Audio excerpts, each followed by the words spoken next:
சட்டமன்ற உறுப்பினர்களே,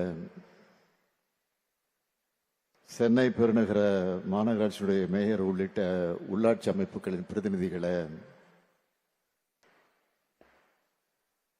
தலைமைச் செயலாளர் திரு முருகானந்தம் ஐஏஎஸ் அவர்களே,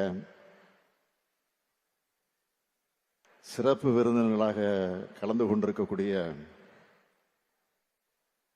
காந்தியவாதி, சமூக சேவகி, 100 வயதை கடந்து இந்த நிகழ்ச்சியில கலந்து கொண்டு நம்ம எல்லாம் சிறப்பித்துக் கொண்டிருக்கக்கூடிய பத்மபூஷன் திருமதி கிருஷ்ணம்மாள் ஜெகநாதன் அவர்களே, பூப்பந்து விளையாட்டு வீராங்கனை செல்வி துளசிமதி முருகேசன் அவர்களே, பல்வேறு துறைகளில் சாதனை படைத்திருக்கக்கூடிய சகோதரிகளே, சான்றோர் பெருமக்களே, திரைக்கலைஞர்கள்,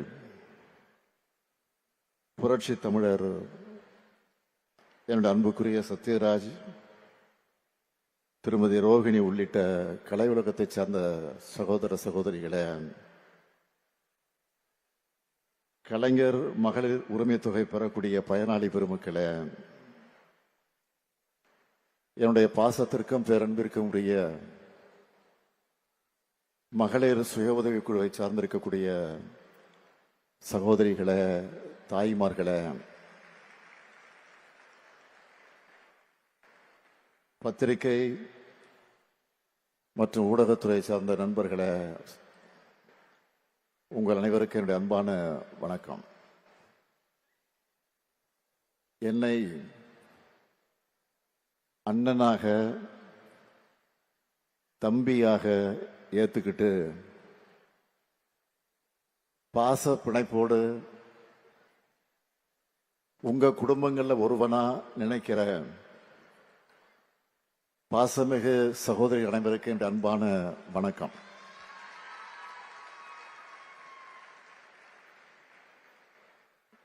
நான் இந்த நிகழ்ச்சிக்கு 3 மணி நேரம் ஆகியிருக்கு. இங்கே பேசிய எல்லோருடைய பேச்ச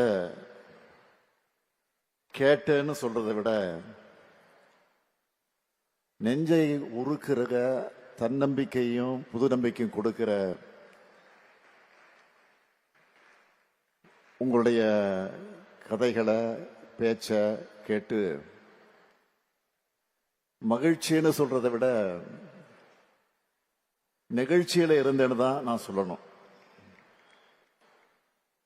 உள்ளத்துல இருந்து பேசின உங்களுக்கு உற்சாகமா கைத்தட்டல்களை வழங்கின சகோதரிகள் அனைவருக்கும் என்னுடைய நன்றி நன்றி நன்றி. என்னுடைய நன்றி என்பது இந்த கடமையை சிறப்பா, இன்னும் சிறப்பா ஆற்றணும் என்ற உணர்வோட வெளிப்பாடு. இந்த நிகழ்ச்சிக்கு சிறப்பு விருந்தினரா 2 பேர் அழைச்சிருக்கோம். ஒருவர் மரியாதைக்குரிய அம்மா கிருஷ்ணம்மாள் ஜெகநாதன் அவர்கள். தன்னுடைய 100 வயதுல நிறை வாழ்க்கை வாழ்ந்து பொது வாழ்க்கையில வெற்றி பெற்றவங்க, ரொம்ப பொருத்தமானவங்க. இன்னொருத்தர் இளம் வெற்றியாளர் சகோதரி துளசிமதி முருகேசன் அவர்கள். எவ்வளவு சிறப்பா பேசுனாங்க. விளையாட்டுல மட்டும் இல்ல, விளையாட்டு துறையில மட்டும் இல்ல, அரசியல் துறைக்கு வந்தாலும் இவங்க தான் நம்பர் 1 இருப்பாங்க. இந்த வயசுல எல்லா சவால்களையும் வென்று சாதனை செஞ்சிருக்கிறார். அவரும் ரொம்ப பொருத்தமானவர். இவங்களை விட சிறப்பான விருந்தினர்கள் யாரும் இருக்கவே முடியாது. நாம வாழுற சமூகம், சாதி, மத, இன, மொழி, பாலின பாகுபாடு அது இல்லாம எல்லாருக்கும் எல்லாம் என்ற சமத்துவ சமுதாயமாக இயங்கணும் என்பதுதான் நம்முடைய லட்சியம். அதனாலதான் 2021 மே 7ஆம் நாள் தமிழ்நாட்டினுடைய முதலமைச்சராக நான் பொறுப்பேற்ற உடனேயே நம்முடைய அரசு திராவிட மாடல் அரசுன்னு சொல்லி ஏராளமான முன்னோடி திட்டங்களை செயல்படுத்த தொடங்கின. நம்ம லட்சிய பயணத்துல மிகப்பெரிய முன்னெடுப்பா வரலாற்றை திருத்தி எழுதும் திட்டமா அமைஞ்சிருக்கிறது தான் கலைஞர் மகளிர் உரிமை திட்டம். இந்த திட்டத்தை அறிவிக்கும் போதே தெளிவா சொல்லிட்டோம், இது உதவித்தொகை இல்ல, உரிமை தொகை. திட்டங்கள் என்பது கொள்கைகளோட சிந்தனைகளோட செயல் வடிவம். ஒரு திட்டத்தோட வெற்றி என்பது அதை வெற்றிகரமாக செயல்படுத்துவது மட்டுமல்ல, அந்த திட்டத்தை பொதுமக்கள் எந்த அளவுக்கு சிறப்பாக பயன்படுத்திக்கிட்டு தங்களுடைய வாழ்க்கை தரத்தை சமூக நிலையை மேம்படுத்திக்கிறாங்க என்பதில் தான் அந்த திட்டத்தோட உண்மையான வெற்றி இருக்கு. அந்த வகையில கலைஞர் மகளிர் உரிமை திட்டம் மாபெரும் வெற்றி பெற்றிருக்கு. பெரும்பாலும் மாநிலத்தில் இருக்கிற மகளிர் மாதம் 1000 வாங்குகிறாங்க. விடியல் பயணத்துல மாதந்தோறும் கிட்டத்தட்ட 1000 ரூபாய் மிச்சமாகுது. புதுமை பெண் தமிழ் புதல்வன் திட்டங்கள்ல தங்களுடைய பிள்ளைகளுக்கு மாசம் 1000 ரூபாய் கிடைக்கிறதுனால அந்த வகையில ஒவ்வொரு குடும்பத்திலையும் பணப்புழக்கமும் சேமிப்பும் அதிகரிச்சிருக்கு. இப்படி திராவிட மாடல் அரசினுடைய முத்திரை திட்டங்கள் அந்த திட்டங்களை முதலீடா மாற்றி தங்களுடைய பொருளாதார வலிமையை தமிழ்நாட்டு பெண்கள் உயர்த்தி இருக்கிறாங்க. இதைதான் இந்த திட்டத்துடைய வெற்றியா நான் பார்க்கிறேன். இது நேரடியான பலன்கள் என்றால், கையில காசு இருக்கிறதால பெண்களுக்கு கூடுதல் சமூக மதிப்பு, அந்த பணத்தால சத்தான காய்கறிகளை வாங்குகிறது, குழந்தைகளுக்கான கல்விக்கு செலவிடுறதுன்னு வாழ்க்கை தரம் உயரவும் மறைமுகமாகவும் இது உதவிக்கிட்டு இருக்கு. இங்க பேசுனதெல்லாம் நீங்க கேட்டீங்க. கலைஞர் மகளிர் உரிமை திட்டம், நன்னில மகளிர் நில உடைமை திட்டம், விடியல் பயணம், மக்களை தேடி மருத்துவம், சுய உதவி குழுக்கள், வெற்றி நிச்சயம், நலங்காக்கும் ஸ்டாலின், பெண் தொழில் முனைவோர், விளையாட்டு, தோழி விடுதிகள்னு நம்ம திராவிட மாடல் அரசோட எண்ணற்ற திட்டங்களால பயனடைஞ்ச வெல்லும் தமிழ் பெண்களா அவங்களுடைய வெற்றிகளை சொல்லும் போது திராவிட இயக்கத்தோட தொண்டனா எனக்கு அளவில்லாத பெருமை உண்டாகி இருக்கு. இந்த கலைஞர் மகளிர் உரிமை திட்டத்தோட வெற்றியினுடைய உச்சம் என்ன தெரியுமா? அண்டை மாநிலங்கள் கூட இந்த திட்டத்தை தங்களுடைய மாநிலங்கள்ல செயல்படுத்திக்கிட்டு இருக்காங்க. இன்னும் சொல்றேன், மக்கள் நல திட்டங்களை இலவசங்கள்னு கொச்சைப்படுத்துறவங்க கூட இந்த திட்டத்தை அவங்க மாநிலங்களை செயல்படுத்த தொடங்கிட்டாங்க. மத்திய பிரதேசம், மகாராஷ்டிரம், சத்தீஸ்கர், ஒடிசா, புதுச்சேரி, அது மட்டுமல்ல இப்போ கர்நாடகா, ஜார்க்கண்ட், இமாச்சல பிரதேஷ், மேற்கு வங்கம், சிக்கிம் என 10 மாநிலங்கள்ல உரிமை தொகை. மகளிர் மறுமலர்ச்சிக்கான திட்டமா உயர்ந்து நிற்குது. இதையெல்லாம் நான் மேடை அலங்காரத்துக்காக பெருமைக்காக சொல்லுகிறேன் என்று யாரும் கருத வேண்டாம். நாம கொண்டு வந்து செயல்படுத்தப்பட்ட இந்த திட்டத்தால சமூகத்தில் ஏற்படுத்தியிருக்கக்கூடிய தாக்கம் குறித்து பொருளாதார அறிஞர்கள் ஆய்வு செஞ்சு அறிக்கையாகவே வெளியிட்டிருக்கிறாங்க. முன்னணி ஊடகங்கள் பலவற்ற தலையங்கங்களும் வந்திருக்கு, கட்டுரைகளும் வெளியாகிட்டு இருக்கு. கடந்த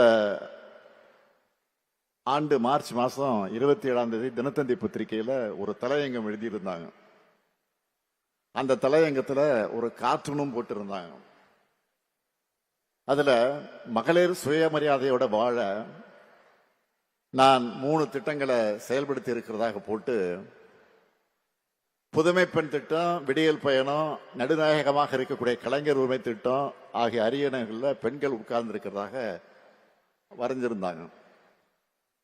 அதோட மகளிர் சமுதாயத்தை கை தூக்கி விடுவதற்காக இந்த திட்டங்கள் காலாகாலத்திற்கு பெயர் சொல்லும் திட்டங்களாக இருக்குன்னு பாராட்டி எழுதியிருந்தாங்க. இந்த பாராட்டுக்களை எல்லாம் தலையில ஏத்திக்காம நெஞ்சில ஏந்தி தந்தை பெரியார், பேரறிஞர் அண்ணா, தலைவர் கலைஞர் ஆகியோர் வழங்கி இருக்கக்கூடிய உணர்வோடு சொல்றேன், இந்த 1000 ரூபாய் என்பது ஒரு தொடக்கம் மட்டும்தான். 10 ஆண்டுகள் பாழ்படுத்தப்பட்ட தமிழ்நாட்டோட வளர்ச்சியை மீட்டெடுத்து வரலாற்றிலே இல்லாத அளவுக்கு, இந்தியாவிலே எந்த மாநிலமும் சாதிக்காத அளவுக்கு பொருளாதாரம் வளர்ச்சி அடையும். 16 விழுக்காடு ஜிஎஸ்டிபி வளர்ச்சியும் நம்ம திராவிட மாடல் அரசு சாத்தியப்படுத்தி இருக்கு. இந்த வளர்ச்சியில மகளிருக்கான பங்கு நிச்சயம் கிடைக்கணும்னு நினைச்சேன். கலைஞர் மகளிர் உரிமை திட்டத்தில் இதுவரைக்கும் 13,75,492 சகோதரிகளுக்கு மாசம் 1000 ரூபாய்னு இதுவரைக்கும் 28,000 ரூபாய் வழங்கி இருக்கிறோம். எண்ணிக்கையை உயர்த்தணும்னு சொன்னேன். அதுக்காக மக்களுடன் ஸ்டாலின் முகாம்கள் மூலமா விடுபட்ட மகளிரும் விண்ணப்பிக்கலான்னு அறிவிச்சு இன்னைக்கு காலையில 16,94,339 பேருக்கு அக்கௌண்ட்ல 1000 ரூபாய் போட்டுட்டோம். இனிமே தமிழ்நாட்டில் இருக்கிற 1,30,69,831 சகோதரிகளுக்கு 1000 ரூபாய் மாசம் மாசம் தொடர்ந்து கிடைக்கும். தலைநிபரும் தமிழ்நாட்டில் பெண்கள் உயர்ந்து நடைபோட நிச்சயம் உரிமை தொகையும் உயரும், பெண்களுடைய உரிமையும் உயரும். உறுதியா சொல்றேன், எதிர்காலத்தில் வரலாற்று ஆசிரியர்கள் வரலாற்று எழுதும் பொழுது மகளிர் முன்னேற்றத்தினுடைய புதிய அத்தியாயத்தை ஸ்டாலினுடைய திராவிட மாடல் ஆட்சியில தொடங்குச்சுன்னு தான் எழுதுவாங்க. இந்த உரிமை தொகை உங்களுடைய உயர்வுக்கு மட்டுமல்ல, உங்க மகன்களோட கல்விக்கு பயன்படணும்னு விரும்புகிறேன். கல்விதான் சிறந்த முதலீடு, யாராலும் அழிக்க முடியாத சொத்து. அது தலைமுறைகள் தழைக்க பெண்கள் முன்னேற்றமும் அதுக்கு பெண் கல்வியும் அவசியம். நீங்க முன்னேறி வந்து சிறகடிச்சு பறக்கணும், ஆணும் பெண்ணும் சரிநிகர்னு சாதனைகள் படைக்கணும். அதுக்கு உங்க சகோதரனா, உங்கள் குடும்பத்தில் ஒருத்தனா இந்த முத்துவேல் கருணாநிதி ஸ்டாலின் என்றைக்கும் இருப்பேன். நன்றி, வணக்கம்.